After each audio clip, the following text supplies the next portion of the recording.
During this video segment, I will show you how your church members can use Church Giving Trak. So you may want to share this with them as well.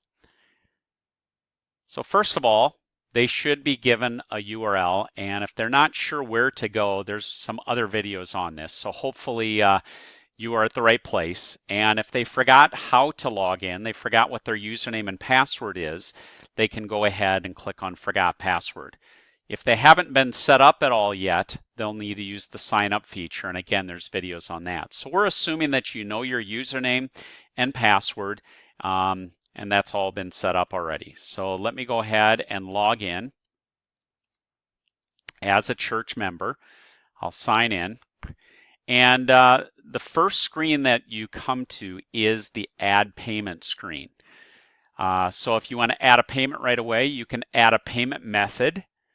So notice it looks like I have a Visa on file already ending in the digits 1111, but you can add a new payment method if you want. And that payment method can be a credit card. So you'll have to enter the number, security code, expiration date, the year, name, and address. Or you can also set up an ACH or an e-check, if you will. And again, enter your information. So I'm not going to do that. I think that's pretty self-explanatory how to enter your information. But once that information is added, then you have the ability to choose your payment method and you can enter in the amount. So let's say that it's a $100 donation to the general fund. And I could make this a recurring payment if I wanted to. In that case, I would just say what I want to call it. So we'll call it a monthly payment, and we'll make it monthly. And it's going to be on the 10th day of each month. And I could say, okay, I want to do this 12 times. Or I could say, you know what, let's just do an end date. I'd like this to end on maybe the 10th of February.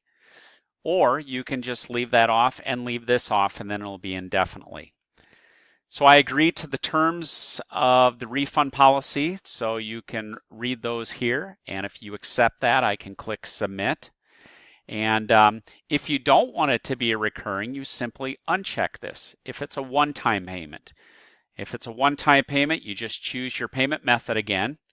You enter your amount, choose the fund that you would like it to go to, agree to these terms here, and click Submit Donation.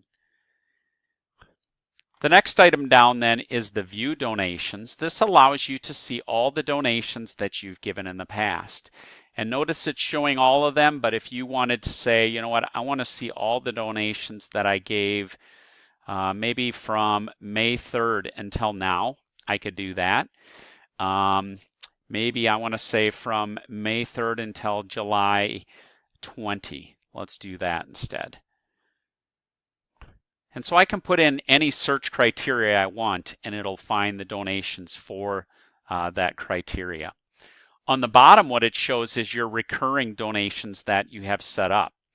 So notice I have two of them here where I'm giving $5 weekly to the general fund with this credit card.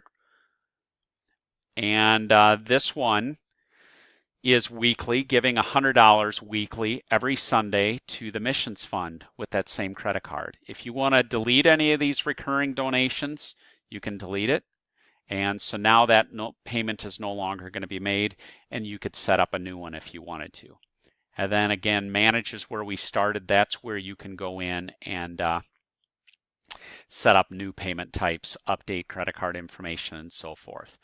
So what can you do? You can set up your credit cards, you can add payments, add recurring payments, and then you have all your reporting here where you can see all the donations that you gave. This now concludes this video segment.